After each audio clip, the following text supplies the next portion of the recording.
All right, so today I want to talk to you about construction budgets. Now, there's a bunch of these out there, but are they complete for what you need to consider before you buy your next deal? I've seen a lot of budgets from hard money lenders. They send you their pretty little template. I am here to tell you, and I'm not trying to pick on them, most of the time they're simply insufficient for what you as the investor need to know before you do your next deal. Now, I've seen some of these from general contractors as well. They tend to be better if that GC has their act in order, but it varies by GC. I've seen some GC budgets, I'm like, really? And then some of them, they're like, okay, this person has really thought through everything almost ad nauseum.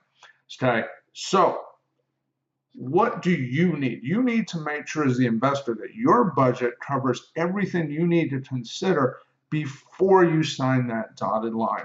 Because some of these things can bite you, and the way it shows up is you think you've got a good budget, and then you get the $10,000 change order later, or maybe it's a good day and it's a $5,000 change order, or maybe it's a really bad day and you get a $20,000 change order. And the worst part is it's something that actually has to get done. And you didn't even know about it because your budget did not even consider the line item, and no one ever bothered to tell you. So, what are some of these items? I'll give you an example. As I was going through our budget, just some of the things we've learned to add over the years. One was as simple as install or replacing water and sewer lines. Now, you come up to a house, we just make this wild assumption that, hey, the water works, the sewer works, because, hey, it should always work, right? But the reality is, you might need to replace one. You might not. You might need to replace both. You may not need to replace either, and they just need a patch. Either way, it could be a few $100s to a few $1,000s because the whole thing is under concrete, and the only way to change is run it under concrete. Or now you got to dig up your whole yard, and it gets into this whole thing. The point is, you could easily have thousands of dollars. And I've literally had where our water and sewer line worked great until the day after closing, and then one of them broke. And because it was the day after closing, we're like, yeah, we'll take care of it. And we fixed it. But it was thousands of dollars the day after closing. It was insane.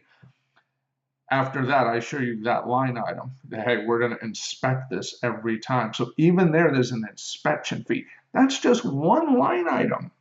Okay. And there's literally tons of these in our budget of things to consider, things to think about, and go through when you're looking at your next deal and say, is this something I should consider? Is this something that could break?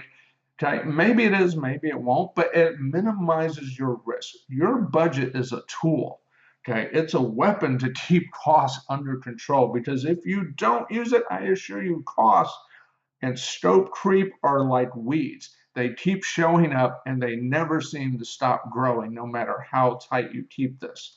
So you got to keep this thing under control to the best of your ability, and the budget, a well thought out budget, will help you do that. So if you want to check out ours, just shoot me a DM message below. I'll be happy to send it to you, and talk to you about any questions you may have about it. But your budget, it's not just a place to keep numbers for a spreadsheet to figure out how much project's going to cost.